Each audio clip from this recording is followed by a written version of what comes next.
Hello everyone, তোমাদের সকলকে স্বাগত জানাচ্ছি স্বপ্নপূরণ একাডেমিতে। বর্তমানে রাজ্য সরকারের যে গ্রুপ ডি আর গ্রুপ সিতে নতুন করে একটা সাবজেক্ট অ্যাড করা হয়েছে, সেটা হচ্ছে রিজনিং। ওখানে 5টি চ্যাপ্টার দিয়ে দিয়েছে এবং 5টা চ্যাপ্টার থেকে তোমাদের 10 নম্বর থাকবে। আজ আমি তোমাদের পিক্টোরিয়াল সিরিজ অ্যান্ড সিকোয়েন্স নিয়ে আলোচনা করব।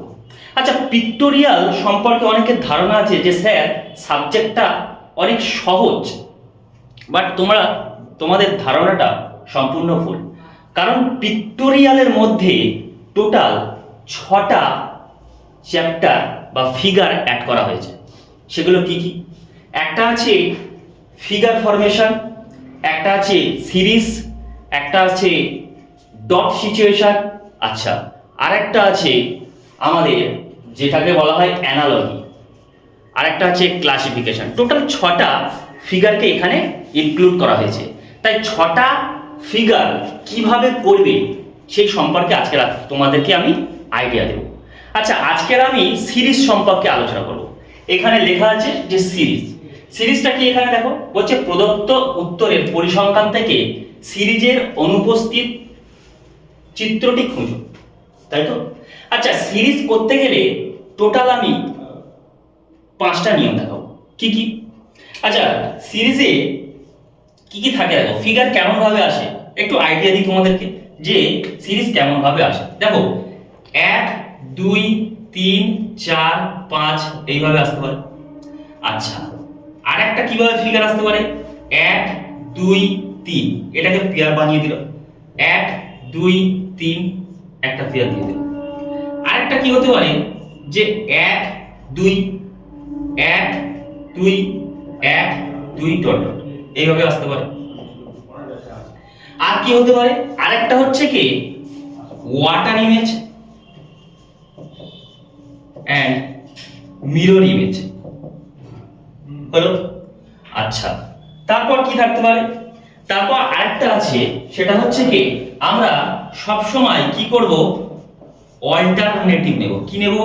অল্টারনেটিভ নেওয়ার চেষ্টা করব, ঠিক আছে?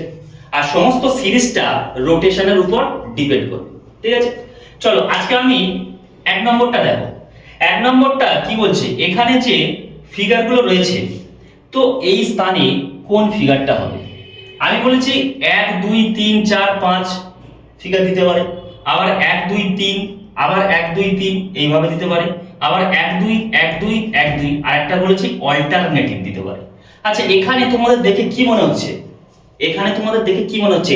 1 2 পর পর সিরিজ পড়েছে কি? দেখো, আমি যদি 1 2 পর পর ধরি তো লজিক কি আছে? আচ্ছা, এটা কোন দিকে মুখ করে আছে? অ্যারো চিহ্নটা মুখ করে আছে নর্থের দিকে। তার কারণ তুমি দেখো, আমরা যদি ডাইরেকশনে দেখি, এটাকে বলা হয় নর্থের দিক।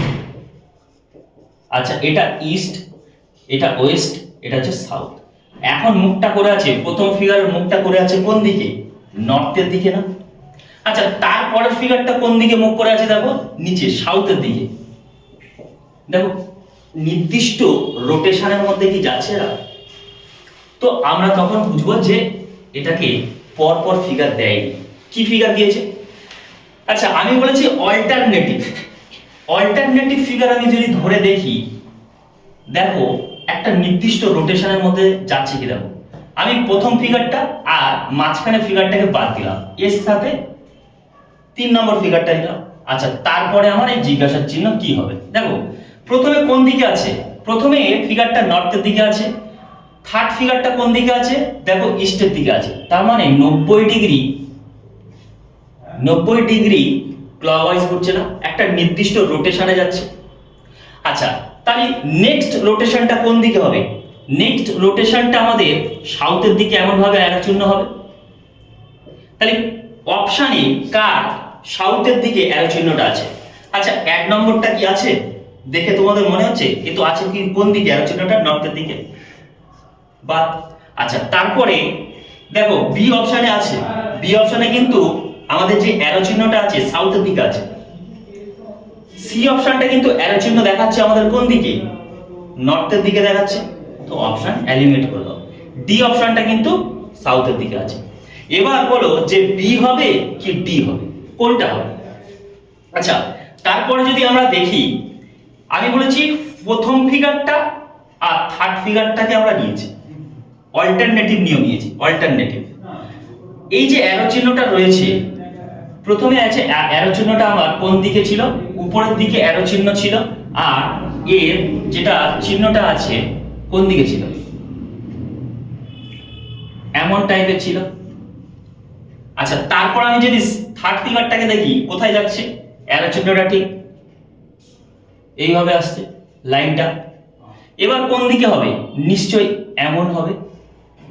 তো কার ওয়েস্টের দিকে মানে পশ্চিম দিকে লাইনটা আছে? আচ্ছা, ডি এর কি আছে? ডি এর দেখাচ্ছে কোন দিকে? লাইনটা কোন দিকে দেখাচ্ছে? ইস্টের দিকে দেখাচ্ছে, কিন্তু হওয়ার কথা কোন দিকে? ওয়েস্টের দিকে। মানে এটা অপশন বা, তাহলে এটাকে আমরা বলবো সিরিজ মেথড। ঠিক আছে।